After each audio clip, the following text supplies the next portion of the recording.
Hello friends, six for all students में आप सभी का स्वागत है। आज हम भारतीय राज्य व्यवस्था एवं लक्ष्मीकांत का चैप्टर 4 डिस्कस करेंगे, संविधान की प्रस्तावना। मेरा मेन फोकस इस वीडियो में आपको चैप्टर समझाना है, तो प्लीज़ इस वीडियो को पूरा देखिए। तो चलिए शुरू करते हैं। हमारा पहला टॉपिक है प्रस्तावना। तो प्रस्तावना का क्या अर्थ है? तो संविधान के परिचय अथवा भूमिका को प्रस्तावना कहते हैं। ठीक है, संविधान के परिचय अथवा भूमिका को, ऐसी चीज़ जो कि हमें संविधान का परिचय देती है कि उस संविधान में क्या लिखा है, किस चीज़ के बारे में संविधान का वर्णन है, तो वो शॉर्टकट में, बहुत समरी में अगर हमें परिचय दे रही है तो हम उसे प्रस्तावना कहते हैं। प्रस्तावना का सर्वप्रथम प्रयोग अमेरिकी संविधान में किया गया था। इसके बाद सभी देशों ने अमेरिका की देखा देखी अपने संविधान में प्रस्तावना का प्रयोग किया। अब हम आ जाते हैं, हमारा अगला टॉपिक है प्रस्तावना के तत्व। चार तत्व हैं संविधान के, प्रस्तावना के चार तत्व हैं। तो पहला तत्व है संविधान के अधिकार का स्रोत। आखिर संविधान को जो अधिकार दिया गया है उसका स्रोत कौन है, मतलब किसने दिया है संविधान को अधिकार कि वो उसके जितने भी अनुच्छेद हैं वो हमारे ऊपर लागू होते हैं, भारत के ऊपर लागू होते हैं। तो भारत की जनता ने ही संविधान को ये शक्ति प्रदान की है। ठीक है। अब दूसरा तत्व है हमारा भारत की प्रकृति, कि आखिर भारत की प्रकृति क्या है, भारत किस तरह का देश है। तो इसमें बताया गया है संप्रभु, समाजवादी, धर्मनिरपेक्ष, लोकतांत्रिक, गणतांत्रिक या गणराज्य है। तो भारत की प्रकृति कैसी है? संप्रभु है भारत, पूरी तरह आज़ाद है। समाजवादी, इनको हम डिस्कस करेंगे अभी। तो ये भारत की प्रकृति के बारे में भी वर्णन किया गया है। सब प्रस्तावना का तीसरा तत्व है संविधान के उद्देश्य, कि आखिर संविधान का उद्देश्य क्या है। तो हमारे संविधान का उद्देश्य न्याय, स्वतंत्रता और समता और बंधुत्व को बढ़ावा देना है। और इसमें चौथा तत्व ये जोड़ा गया है प्रस्तावना में कि संविधान लागू होने की तिथि क्या है। यहाँ पे आप लागू को अपनाया समझ सकते हैं। ठीक है, लागू तो 26 जनवरी हुआ था, बट आप अपनाया समझ लो, क्योंकि अपनाया गया था 26 नवंबर 1949 को। ठीक है, अडॉप्ट किया गया था। अब आपने प्रस्तावना देखी होगी जिसमें कई सारे शब्द आए हैं जिनका आज हम मतलब जानेंगे। तो प्रस्तावना के मुख्य शब्द इस प्रकार हैं जिनका हमें मतलब पता होना चाहिए। तो चलिए शुरू करते हैं। पहला शब्द है हमारा संप्रभुता। जैसा कि आपको मैंने बता दिया कि भारत की जो प्रकृति है वो संप्रभु है, मतलब भारत जो है वो संप्रभु है। तो संप्रभु का मतलब क्या होता है? संप्रभु या संप्रभुता का मतलब होता है कि जो भारत है ना तो किसी अन्य देश पर निर्भर है और ना ही किसी अन्य देश का डोमिनियन है। मतलब भारत पूरी तरह स्वतंत्र है, वो किसी का गुलाम नहीं है, वो अपने निर्णय खुद ले सकता है, विदेशी या आंतरिक निर्णय वो खुद ले सकता है।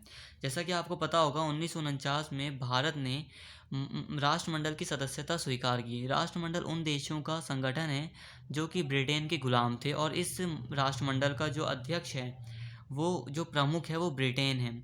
हालांकि भारत ने 1949 में राष्ट्रमंडल की सदस्यता स्वीकार तो कर ली, बट इसका अर्थ ये नहीं है कि वो सभी निर्णयों को सभी जितने भी कानून हैं राष्ट्रमंडल के उन्हें मानने के लिए बाध्य है।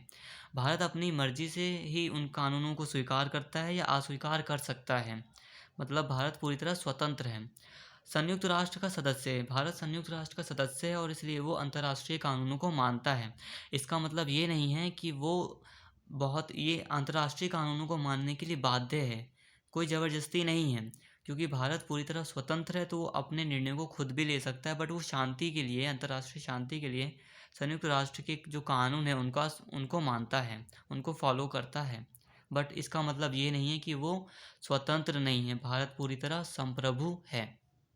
दूसरा मुख्य शब्द है समाजवादी। तो समाजवादी शब्द को 1976 के 42वें संशोधन अधिनियम द्वारा जोड़ा गया प्रस्तावना में। ठीक है, ये मूल रूप से प्रस्तावना में शामिल नहीं था।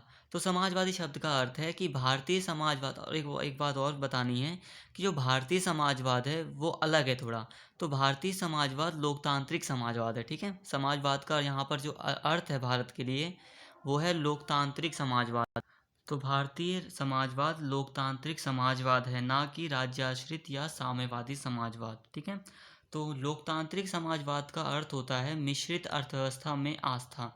लोकतांत्रिक समाजवादी जो देश होता है वो मिश्रित अर्थव्यवस्था में आस्था रखता है। मिश्रित अर्थव्यवस्था का मतलब होता है कि वहाँ पर कुछ चीज़ें सरकार के नियंत्रण में होती हैं और बाकी चीज़ें निजी हाथों में होती हैं। जैसे कि आप देख सकते हैं भारत में कुछ चीज़ें जैसे कि रेलवे वगैरह जो कि सरकार के हाथ में हैं, और कुछ चीज़ें जो कि निजी सेक्टर में हैं या प्राइवेट सेक्टर के पास हैं। इसे मिश्रित अर्थव्यवस्था कहते हैं।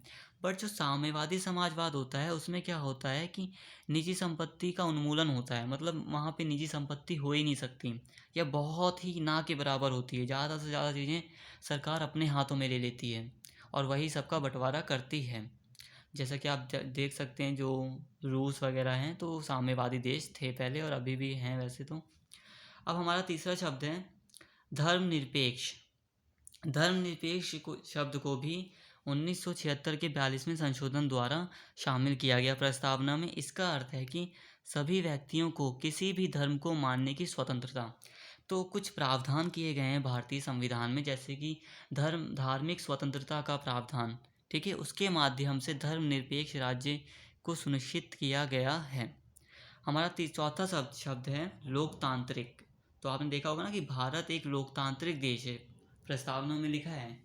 तो इसका अर्थ है कि जो सर्वोच्च शक्ति होगी भारत की वो होगी जनता, वो जनता के हाथों में होगी, ठीक है, जनता के द्वारा चुनी गई सरकार के द्वारा ही शासन किया जाएगा। लोकतांत्रिक व्यवस्था दो प्रकार की होती है, प्रत्यक्ष और अप्रत्यक्ष। प्रत्यक्ष लोकतांत्रिक व्यवस्था में लोग खुद ही शासन करते हैं और डायरेक्ट करते हैं, जैसे कि स्विट्ज़रलैंड में। और अप्रत्यक्ष लोकतंत्र में क्या होता है कि लोग अपने प्रतिनिधि चुनते हैं और उनके द्वारा चुने गए प्रतिनिधि, जो नेता वगैरह होते हैं, लीडर्स होते हैं, वो शासन करते हैं। जैसे कि आप भारत में देख सकते हैं, अमेरिका में देख सकते हैं, ठीक है, हमारे प्रतिनिधि हमारे ऊपर राज करते हैं। संसदीय राष्ट्रपति के अधीन। अब जो अप्रत्यक्ष लोकतांत्रिक व्यवस्था है वो भी दो प्रकार की होती है। एक होती है संसदीय, जो भारत में है कि भारत में संसद ही प्रमुख है, जैसे कि ब्रिटेन में संसद प्रमुख है। और राष्ट्रपति के अधीन, जैसे कि अमेरिका में एक अध्यक्षात्मक होती है ना, जो राष्ट्रपति के अधीन होती है। तो ये दो तरह की लोकतांत्रिक व्यवस्था थी और अप्रत्यक्ष भी दो तरह की होती हैं। अब हमारा पांचवा शब्द है गणतंत्र। देखा आपने, उसमें देखा होगा प्रस्तावना में कि भारत एक लोकतांत्रिक राज्य है। तो गणतंत्र का क्या अर्थ है? गणतंत्र का अर्थ है कि गणतंत्र में आप देखो, लोकतांत्रिक व्यवस्था दो प्रकार की होती है। जो लोकतांत्रिक व्यवस्था होती है वो दो प्रकार की होती है, एक राजशाही और एक गणतंत्र। पहले राजशाही समझ लेते हैं। राजशाही में क्या होता है कि उत्तराधिकारी होते हैं राजशाही में, जैसे कि प्रमुख राजा या रानी, उनके बाद उनके बेटे या उन्हीं का खानदान चलता रहता है। बट गणतंत्र में क्या होता है, इसमें प्रमुख प्रत्यक्ष या अप्रत्यक्ष रूप से चुनकर निश्चित समय के लिए आते हैं। जो राज्य के प्रमुख होते हैं, जैसे कि राष्ट्रपति, उनको चुना जाता है, वो निश्चित समय के लिए होते हैं, ठीक है। गणतंत्र में जो राज्य का, जो देश का प्रमुख इंसान होता है, जैसे कि भारत में राष्ट्रपति है, कि जो राष्ट्रपति है वो पूरे देश का प्रमुख है, सबसे पहला नागरिक है, सबसे बड़ा नागरिक है। तो वो प्रत्यक्ष या अप्रत्यक्ष रूप से चुनकर आता है।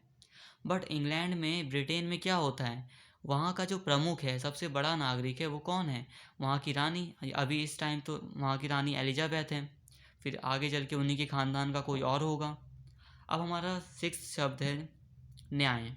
तो न्याय तीन प्रकार के हैं। भारतीय प्रस्तावना में न्याय तीन प्रकार के हैं। पहला है सामाजिक। हर व्यक्ति के साथ जाति, रंग, लिंग, धर्म के आधार पर बिना भेदभाव के समान व्यवहार। तो सामाजिक न्याय का अर्थ है कि समाज में सभी व्यक्तियों के साथ समान व्यवहार हो।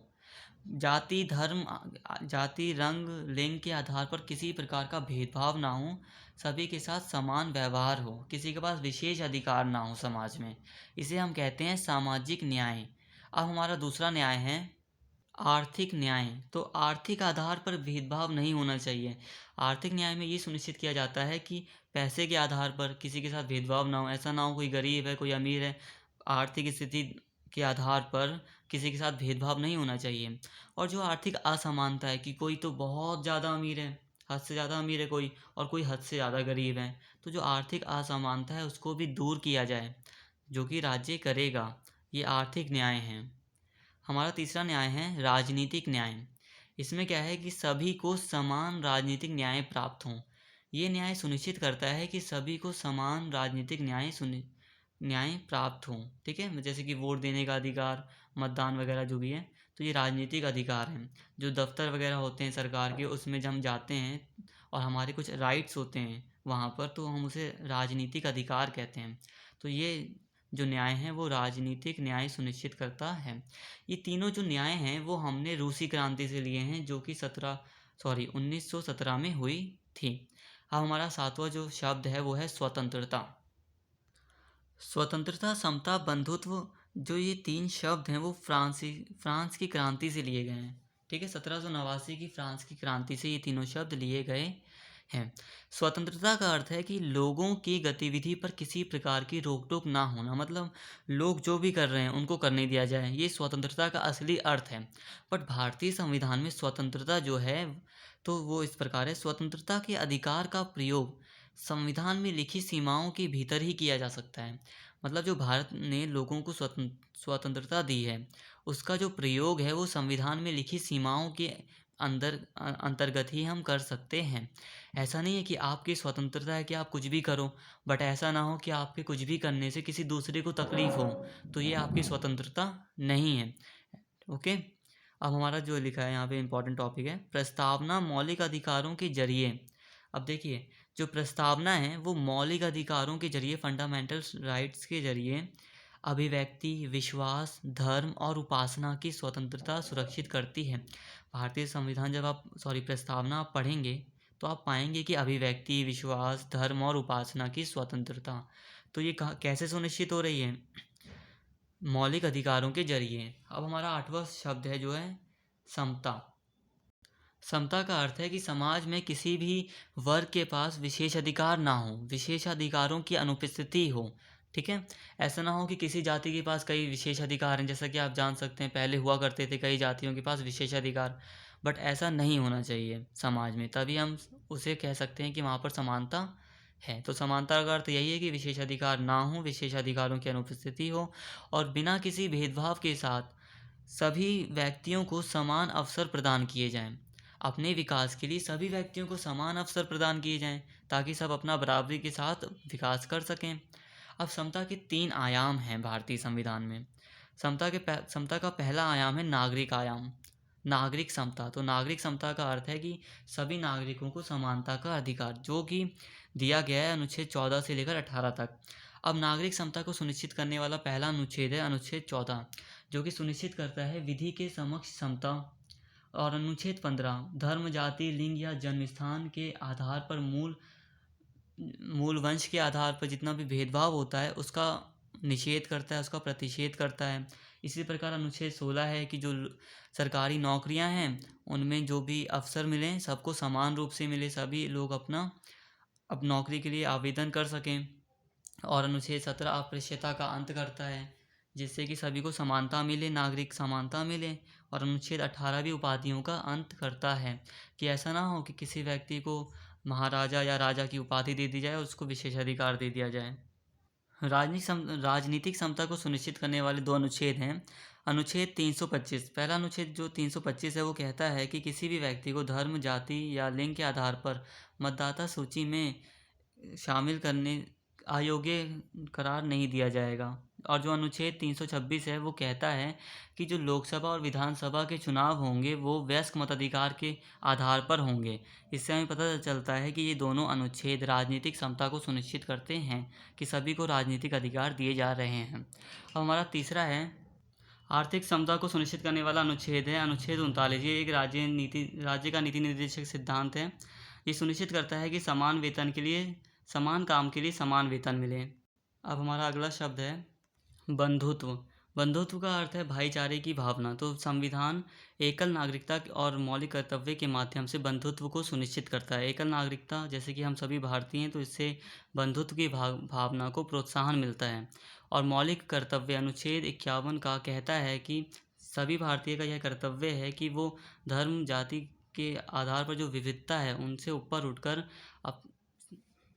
सौहार्द और आपसी भाईचारे को प्रोत्साहन दें। बंधुत्व में 2 शब्द को शामिल किया गया है, व्यक्ति का सम्मान और दूसरा है देश की एकता एवं अखंडता। अखंडता शब्द को 42वें संविधान संशोधन अधिनियम 1976 के द्वारा शामिल किया गया है। हमारा अगला टॉपिक है प्रस्तावना का महत्व। आखिर प्रस्तावना का क्या महत्व है? प्रस्तावना में उस आधारभूत दर्शन और राजनीतिक, धार्मिक व नैतिक मौलिक मूल्यों का उल्लेख है जो हमारे संविधान का आधार है। मतलब प्रस्तावना हमें बताती है कि भारतीय संविधान में क्या-क्या है, क्या-क्या राजनीतिक, धार्मिक या नैतिक मौलिक मूल्य हैं। हमारा अगला टॉपिक है संविधान के एक भाग के रूप में प्रस्तावना, कि क्या संविधान का एक भाग है प्रस्तावना या नहीं। तो प्रस्तावना को लेकर हमेशा यह विवाद रहता है कि ये संविधान का भाग है या नहीं। तो पहला जो मामला आया था इससे संबंधित वो था बेरूबाड़ी संघ मामला। तो बेरूबाड़ी संघ मामले में 1960 में उच्चतम न्यायालय ने कहा कि जो प्रस्तावना है वो संविधान का भाग नहीं है। उच्चतम न्यायालय का कहना था कि जो प्रस्तावना है वो सामान्य बातों को संविधान की दर्शाता है, इसलिए वो संविधान का भाग नहीं है। पर उसने 1973 के केशवानंद भारती मामले में अपने पूर्व के फैसले को अस्वीकार कर दिया। उसने कहा कि उच्चतम न्यायालय ने व्यवस्था दी कि प्रस्तावना संविधान का एक भाग है। और LIC ऑफ इंडिया मामले में 1995 में पुनः उच्चतम न्यायालय ने कहा कि प्रस्तावना संविधान का आंतरिक हिस्सा है और संविधान निर्माता भी यही चाहते थे। प्रस्तावना में संशोधन की संभावना, क्योंकि 1960 में कह दिया था उच्चतम न्यायालय ने कि जो प्रस्तावना है उसमें संशोधन नहीं हो सकता क्योंकि वो संविधान का भाग नहीं है। परंतु 1973 के केशवानंद भारती मामले में न्यायालय ने व्यवस्था दी कि प्रस्तावना में निहित मूल विशेषताओं को अनुच्छेद 368 के तहत संशोधित नहीं किया जा सकता। मतलब सिर्फ और सिर्फ मूल विशेषताओं को ही संशोधित नहीं किया जा सकता, बाकी प्रस्तावना को संशोधित किया जा सकता है। मूल विशेषताओं का मतलब है जैसे कि भारत एक लोकतांत्रिक देश है तो लोकतंत्र में परिवर्तन नहीं किया जा सकता। भारतीय जो सरकार है वो संसदीय प्रणाली के आधार पर चलती है, तो उसमें हम संशोधन नहीं कर सकते हैं। और 1976 में एक संशोधन किया गया था, 42वां संवैधानिक संशोधन अधिनियम, जिसके तहत 3 शब्द प्रस्तावना में जोड़े गए थे: समाजवादी, धर्मनिरपेक्ष एवं अखंडता। इसको उच्चतम न्यायालय ने वैध ठहराया। तो इस प्रकार हम समझ सकते हैं कि प्रस्तावना में संशोधन की संभावना है, संशोधन किया जा सकता है। तो फ्रेंड्स, अगर आपको वीडियो अच्छी लगी तो प्लीज़ चैनल को सब्सक्राइब कर दें और वीडियो को लाइक करें।